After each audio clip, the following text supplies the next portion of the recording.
皆さんこんにちは、みさとです。ここは本州最南端の駅、串本駅です。橋杭岩と潮岬を観光した後、これから帰り道になります。帰りは特急でさっと帰りたいところですが、大阪方面の特急黒潮号は1時間半ほど待たないと来ません。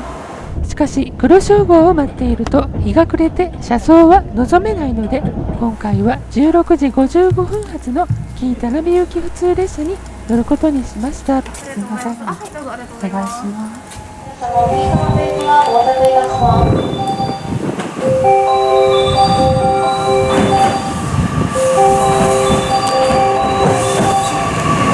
これから西本線の西半分を普通列車で行く長い旅の始まりです。さよなら串本。今度南紀へ来るときは那智の滝とか本宮大社へ行ってみたいですね。串本駅を出てしばらくしてから見える潮岬の半島。串本の隣の紀伊有田駅に停車中。動画が始まって1分ほどですが、ここで今日の夕飯をいただきます。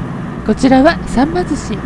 先ほどの串本駅には駅弁はなく、乗車前に駅前のスーパー大桑で購入しました。サンマを開いて押し寿司にしたものです。和歌山県の熊野地方や奈良県の十津川の名産です。そのためか和歌山奈良地域のスーパー大桑で売っています。置いてないお店もあるかも。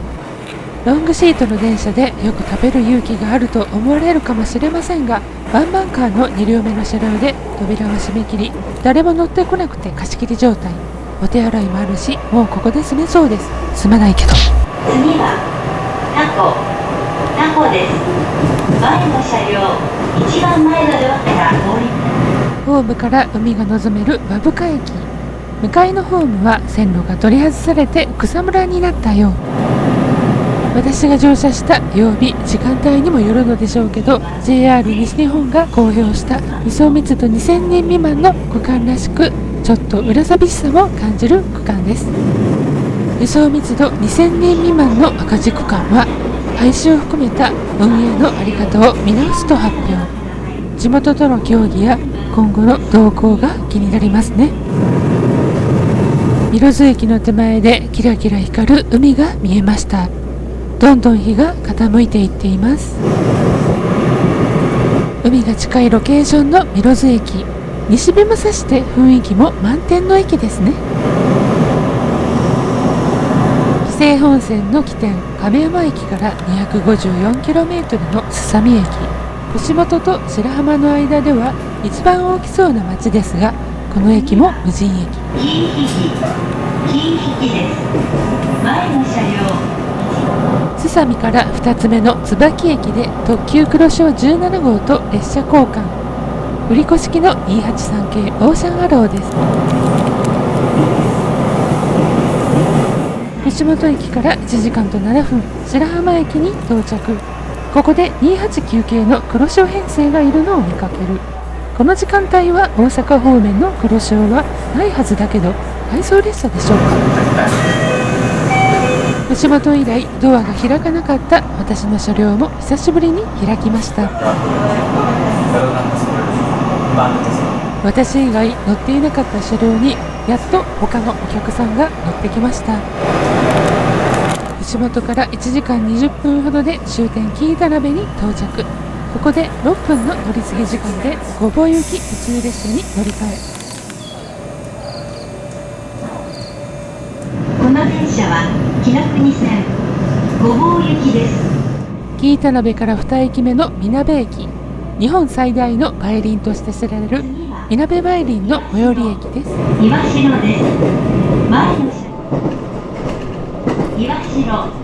岩城です。すさみから遠ざかっていた海の景色、みなべ駅を過ぎたあたりから復活です。綺麗な夕焼けに見とれていたのもつかの間、稲見駅でないはずの特急に抜かれました。確か5月に調べたらこの時間に特急はなかったはず。どうやらこの旅の1週間前にコロナ減便していた黒潮の一部列車が急遽運転再開していたようで、うかつでした。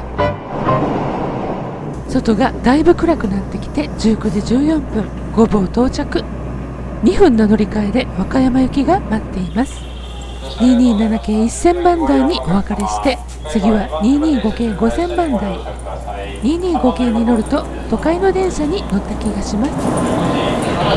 和歌山まであと1時間。列車は軽やかにスピードを上げて走ります。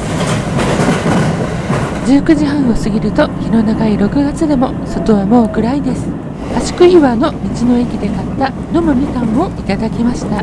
みかんといえば和歌山、飲むみかんも美味しいのは言うまでもありません。氷見井寺駅20時10分着。あと2駅7分で和歌山です。20時17分終点和歌山に到着。串本駅から約3時間の普通列車の旅でした。今回はずっと乗り詰めでしたが、紀勢本線の内側もやはり海の景色が良く、飽きない車窓が良かったと思います。コロナ減便明けの特急が運転していたのはちょっとショックでしたけど、今度また和歌山から明るいうちに南へ下る列車で旅をしてみたいですね。今回も最後までご覧いただき誠にありがとうございました。また次の動画でお会いしましょう。